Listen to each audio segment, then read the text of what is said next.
What is going on, peeps? Brett McCluskey here with Electrified Reviews, and today we are reviewing the Populo Scout electric bike. So this thing has a top pedal assist speed of 20 miles per hour, a max range of 28 miles, and a 350 watt mid-drive motor. The Populo Scout comes in two sizes. You've got a small, which is a 49 centimeter frame, and you've got the large, which is a 54 centimeter frame. I got the small one, which is good for people that are like 5'10" to 6'1" in height.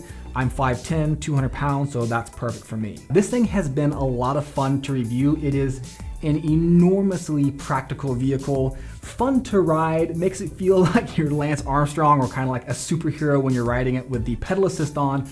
Really cool. So what we're going to do is basically run through the bike. I'm going to tell you guys about it, and then what we'll do at the end is kind of do a little pros and cons section. So I'll tell you some of the things I love about this bike, some of the things I don't love about it, and some of the things I'd like to see done better in the future. So starting up here at the top of the bike, we've got these ergonomic hand grips, which are actually pretty comfortable. They're not too bad at all.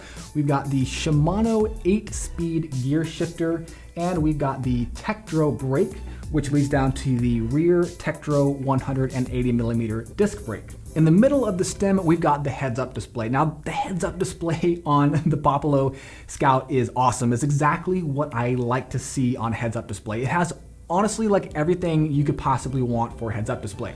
It's got your current speed, it's got your max speed, it has your average speed, it has a tripometer, it has an odometer, it tells you what level of pedal assist you're on, it tells you how much battery you have left, and it also tells you if your front headlight is on or off. So seriously, like, Populo, you guys did an awesome job on this heads-up display. Really, really dig that. On the left-hand side of the handlebars, we've got, again, the ergonomic hand grip, and we've got the power control center, which is basically how you toggle through all of your different settings on the bike. So on the left of the control center, we have the up and down buttons, and that's how you select what level of pedal assist you want. So you can go all the way down from 1, or you can go all the way up to 5 for the pedal assist. On the bottom of the control system is the info button. So the info button is basically how you switch through the different settings or the display settings on your heads-up display. So again, you can switch through whether or not you want to see at a glance your current speed, average speed, top speed, whatever, tripometer, odometer. You can switch through and toggle through all those different settings with the info button on the bottom of the control center. In the middle, we've got the power button. That's how you turn the bike itself on and off.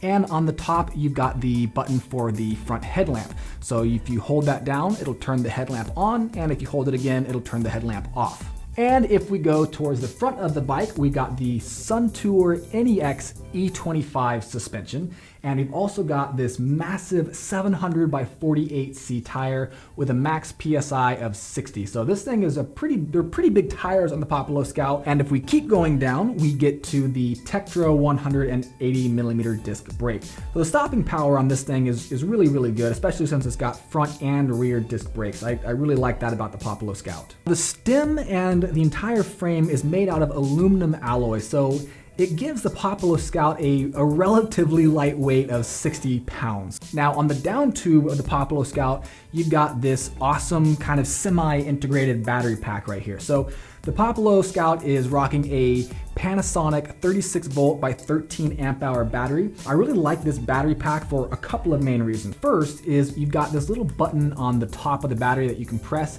and it lets you know how much battery you've got left at a glance. So there's 4 green bars altogether. If you see all 4, when you press that middle button, you've got 100% battery left. If you've got 3, 75, 2 is 50, 1 is 25, like Danger Will Robinson, I'm almost out of battery. On the left-hand side of the battery is where you put the key. So the key is not to turn the bike itself on and off, but the key is what you use to actually release the battery from the bike. So you don't have to separate the battery from the Populo Scout to charge it. You can charge it while it's on.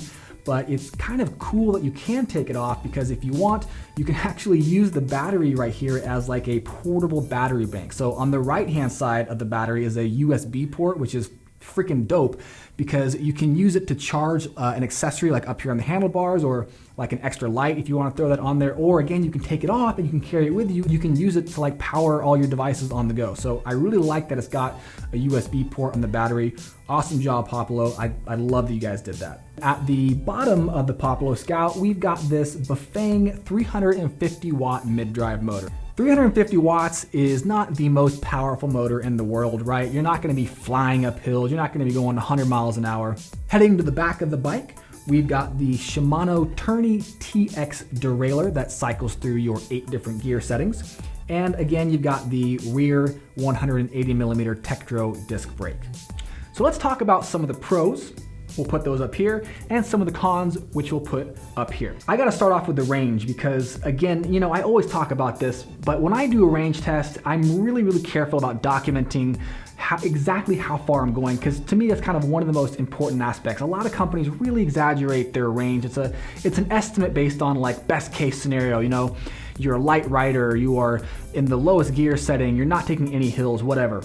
So again, the Populo Scout says it's got an estimated range of 28 miles. And I'm a 200-pound rider. I was in the 5th pedal assist mode. I was going up some pretty reasonable hills, and I averaged 27 miles on 3 different cycles. That is really good. I mean, I love that this thing has a actual range of 27 miles when, you know, the website says 28. I mean, really, if you're, you know, a lighter rider than I am, if you don't use the max pedal assist mode, you probably could go somewhere between 40 and 50 miles with this thing. But again, like, kind of what's the point, right? If you've got the option to go full speed, like, why wouldn't you? Another pro is going to be the Bafang 350 watt motor.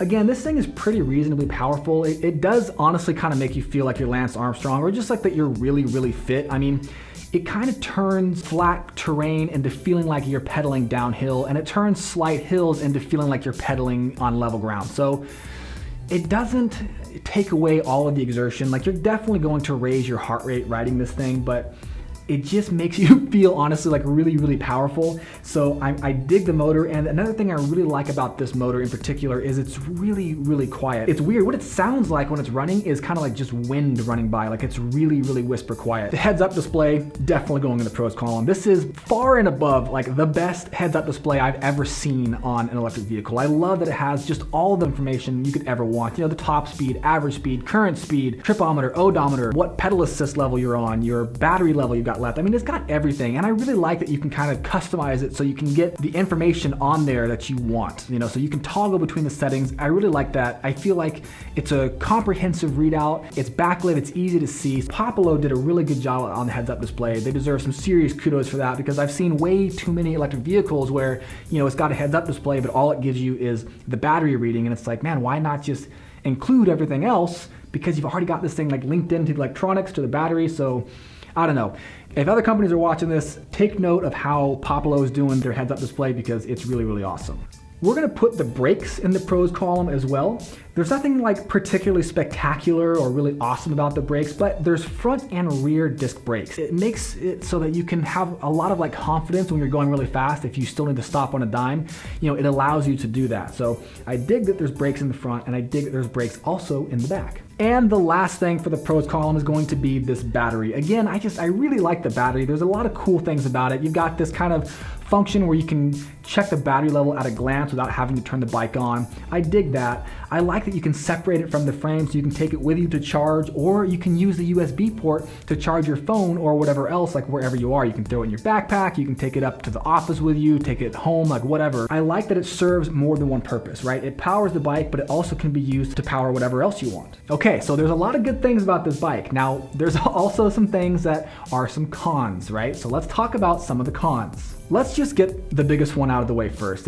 My biggest gripe with this bike is the stem is just really stiff, and I don't know why that is. I actually took it to a bike shop, had them disassemble it. They kind of looked inside.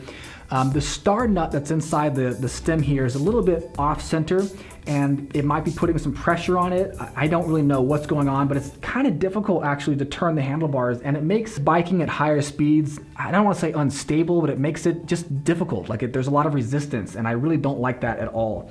I don't know if that is unique only to this particular bike, or if that's just their style. I don't really know, because this is the only bike from Populo I've reviewed so far. But that is just definitely something I wanted to point out. The stem, the handlebars, this whole head assembly is really stiff. Maybe it'll loosen up over time, I don't know, but I wanted to point that out to you guys just so you know. The other con is going to be the headlamp. Like, okay, it's practically useless, okay? The front headlamp, I mean, yeah, it turns on, it works, like it illuminates something, but it's not enough to like illuminate your path. You really can't see where you're going, and the beam pattern is terrible. It looks like a barcode. It's like super striated. It's not very bright. So what I did on this is I just angled my headlamp up really high, basically just so cars can see me as we're passing each other. I mean, don't expect to use a headlamp to illuminate anything. You're not gonna see where you're going in the dark. You're going to want to put on some aftermarket lights on this thing, and I'll drop some in the description that I used on some of my other vehicles. I use Bright as Day. They're fantastic lights. They're really, really bright, and that's something that I'll probably end up adding to this vehicle at some point in the future. Another con is going to be the chain guard. It's not like terrible, but the issue that I had with it is I actually had the chain come off once when I was riding during the testing part of this, and the chain guard itself is kind of like cheap, and it was really hard to put back on. It's such a small thing, but for me, I wish there was a little bit more time put into the design of this chain guard. It's not the worst thing in the world, but you know, taking it off and putting it back on the right way and getting all the screw holes to line up, it's not the easiest thing in the world. Another slight issue that I have with this bike, I'm gonna throw it in the cons, is just the derailleur. There's nothing wrong with it, but it does need a little bit of adjusting out of the box. I had some trouble kind of getting into top gear multiple times. After some adjustments, it was fine, but out of the box, you might have to end up adjusting it on your end, and that's really common with a lot of derailleurs. It's common with a lot of bikes, but I just want to throw it out there as a con. It's something that I had to deal with. You might have to deal with it too. Again, not a huge deal, but something to note. Okay, there are two more things for a con that I will lump together as one because they're really, really minor things. But the right hand grip was a little bit loose out of the box. I left it this way just so I could show you guys, but it does move and kind of wiggle around. So, you know, some tape or some super glue would fix that in like 5 seconds, but I just want to show you guys out of the box. For me, on my particular model, the right hand grip was loose. Also, there was a screw missing for the control center here, so you can see this thing kind of comes off. Not a big deal. You can throw a screw on there. It takes 5 seconds, but it was missing out of the box. Like, I feel like the screw should have been in there. Not a big deal, but pointing it out. So that's about it for the cons. I mean, there's not really any huge issues aside from the tightness in the stem that I found. And again, that might end up going away with use. I don't really know. Everything else was really, really minor. You know, the screw missing, the hand grip, like whatever. It's really small stuff. The headlamp, I mean, that's kind of to be expected. Rarely are the headlamps good on these electric vehicles. So not a whole lot of things to complain about. I think overall, for a price tag of $1,700, this is a pretty good deal. You're definitely getting what you pay for. The fact that they say 28 miles and you're getting 27 miles out of a charge, I mean, that's huge, man. That is so huge that these guys were like completely honest about their estimated range. I love that. The fact that you can do 20 miles per hour for a pedal assist, I mean, this is like a commuting vehicle in my mind. This is, to me, like a type of vehicle where if somebody is looking to replace their car with something that they can take it on the sidewalks, they can take it in a bike lane, they can go through traffic with it, they can go a little bit off-road, maybe some grass, maybe some dirt trails, whatever. Like, this vehicle fulfills all of those needs, and I think for the person who is again looking for a serious electric commuting vehicle, like the Populo Scout is definitely going to fill that role. I mean, all in all, honestly, I've really enjoyed reviewing this thing. I've enjoyed testing it. It's good. It's definitely something I'm going to incorporate into my kind of like my fleet of electric vehicles. I'll definitely be taking this out. For me, one of the biggest things I really, really like about this bike and why it's definitely going to stay in my fleet is I like that, you know, you are getting somewhat of a workout, you know, when you ride it, but at the same time, you do feel like you're just really strong. So I like that, you know, you are getting a workout, you are elevating your heart rate a little bit. At the same time, you're getting where you need to go and you're not like super sweaty when you get there. All in all, it's just a really, really good piece of gear. Okay, so that is it, peeps. I hope you guys enjoyed this review on the Populo Scout electric bike. If you guys liked it, please give me a like or give me a sub. And of course, if you got a question, drop a comment in the comments below and I'll do my best to get back to you as quickly as possible. If there is something in particular you want to see reviewed, a specific electric bike or skateboard or scooter or whatever, let me know, drop it in the comments and I'll try to get that going for you guys. So thank you guys so much again for watching and peace.